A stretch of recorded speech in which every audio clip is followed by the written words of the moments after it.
दोस्तों आप सभी ने कंप्यूटर देखा होगा, लेकिन कंप्यूटर किसी एक चीज़ से मिलकर बना नहीं होता है। कंप्यूटर में कीबोर्ड होता है, माउस होता है, एक बड़ा सा डेस्कटॉप होता है, एक बड़ी सी मशीन होती है और इन सभी चीज़ों को मिलाकर यहाँ पर जो है कंप्यूटर बनता है। कंप्यूटर की मदद से आपको कोई भी कार्य करना हो तो किसी भी कार्य के लिए कोई एक स्पेशल चीज़ से आप कोई एक काम नहीं कर सकते। ये पूरी चीज़ें मिलकर यानी कि कंप्यूटर के जितने भी कंपोनेंट्स हैं, कंप्यूटर के जितने भी घटक हैं, ये सभी मिलकर यहाँ पर आपका काम आसान करते हैं। तो आज के इस वीडियो में हम यही जानेंगे कि कंप्यूटर के घटक क्या होते हैं, यानी कि कंपोनेंट्स ऑफ कंप्यूटर क्या होते हैं। तो कंप्यूटर के तीन प्रमुख घटक यहाँ पर होता है। पहला होता है इनपुट यूनिट। इनपुट यूनिट का मतलब कि जब भी आप कंप्यूटर को कुछ बता रहे हैं, कंप्यूटर पर कुछ कार्य करने जा रहे हैं, तो आप सबसे पहले यहाँ पर कंप्यूटर की किसी न किसी इनपुट यूनिट का ही प्रयोग यहाँ पर करते हैं। जैसे कि कीबोर्ड है, माउस है, टच स्क्रीन है, स्कैनर है। इस तरह से 15 से 20 प्रकार की इनपुट यूनिट मार्केट में अवेलेबल है, जो कि यहाँ पर कंप्यूटर को बताता है कि आपको क्या काम यहाँ पर करना है, यानी कि कंप्यूटर से आपको क्या काम लेना है। तो सबसे पहला यहाँ पर जो घटक होता है, सबसे पहला जो कंपोनेंट्स कंप्यूटर का है वो इनपुट यूनिट होती है, जिसमें कि keyboard, mouse, touch screen, scanner, OCR, MICR, इस तरह के कई सारी डिवाइस यहाँ पर जो है आ जाती है। इन सारी डिवाइसों के बारे में डिटेल में हम पढ़ेंगे नेक्स्ट चैप्टर में, जिसमें हम जानेंगे कि इनपुट डिवाइस ऑफ कंप्यूटर क्या होती है, कंप्यूटर की इनपुट डिवाइसेस क्या है। तो कुल मिलाकर कहने का मतलब जो कंपोनेंट्स ऑफ कंप्यूटर का पहला घटक है वो होता है इनपुट यूनिट, यानी कि यूजर जब भी कंप्यूटर को ये बताता है कि उसे क्या करना है, उसमें कुछ भी काम यहाँ पर करने जा रहा है, तो वह सबसे पहले किसी न किसी प्रकार की इनपुट यूनिट के माध्यम से ही कंप्यूटर को बताता है कि कंप्यूटर पर उसे क्या काम करना है, क्या काम उससे लेना है, क्या आउटपुट लेना है। इसी तरह से जब यूजर ने यहाँ पर कोई भी इनपुट दिया, कोई भी इंस्ट्रक्शन दिया, कोई भी डाटा कंप्यूटर को बताया, तो ये डाटा जाता है सेंट्रल प्रोसेसिंग यूनिट में, जिसे कि CPU यहाँ पर कहा जाता है, जो कि एक बड़ी सी मशीन होती है।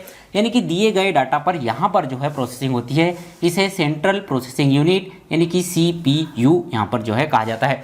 इस CPU के अंदर भी दो प्रकार से यहाँ पर डाटा पर काम होता है। पहला होता है यहाँ पर कंट्रोल यूनिट, जो कि डाटा को कंट्रोल करता है, डाटा पर प्रोसेस करता है, डाटा को कंट्रोल करने का काम करता है। दूसरा होता है अर्थमेटिक एंड लॉजिकल यूनिट, जो कि डाटा को अर्थमेटिकल तरीके से यहाँ पर इनपुट को आउटपुट में परिवर्तित करता है, यानी कि डाटा को समझता है कि यूजर ने क्या डाटा यहाँ पर दिया है और उसके हिसाब से उसका क्या आउटपुट बनता है, वो आउटपुट यहाँ पर देता है। जब यहाँ पर कंट्रोल यूनिट और अर्थमेटिक एंड लॉजिकल यूनिट में डाटा की प्रोसेसिंग हो रही होती है, डाटा पर काम हो रहा होता है, तो इस डाटा को रखने के लिए किसी न किसी तरह की मेमोरी, किसी न किसी तरह की स्पेस की भी जरूरत पड़ती है। ऐसी स्पेस को, ऐसी मेमोरी को यहाँ पर मेमोरी यूनिट कहा जाता है। जब डाटा पर काम हो रहा होता है या डाटा पर काम हो चुका होता है, उसे सेव करने के लिए जिन मेमोरी का यहाँ पर उपयोग किया जाता है, उन्हें मेमोरी यूनिट यहाँ पर जो है कहा जाता है। कंट्रोल यूनिट के द्वारा, अर्थमेटिक लॉजिकल यूनिट के द्वारा काम पूरा हो जाता है, मेमोरी यूनिट में डाटा को सेव कर दिया जाता है।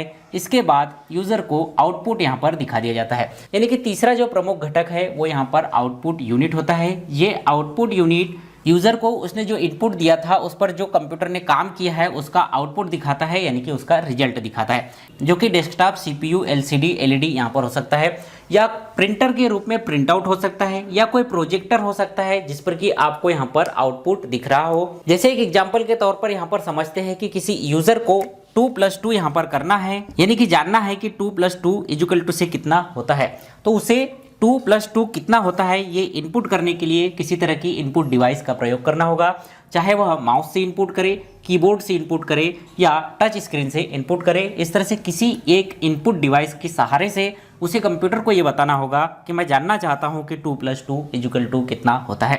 जब ये डाटा इनपुट किया जाता है तो ये डाटा आ जाता है CPU के पास, सेंट्रल प्रोसेसिंग यूनिट के पास। सेंट्रल प्रोसेसिंग इस पर देखता है कि यह कंट्रोल यूनिट के अंतर्गत इस पर काम होना है या अर्थमेटिकल एंड लॉजिकल यूनिट के तहत इस पर काम होना है।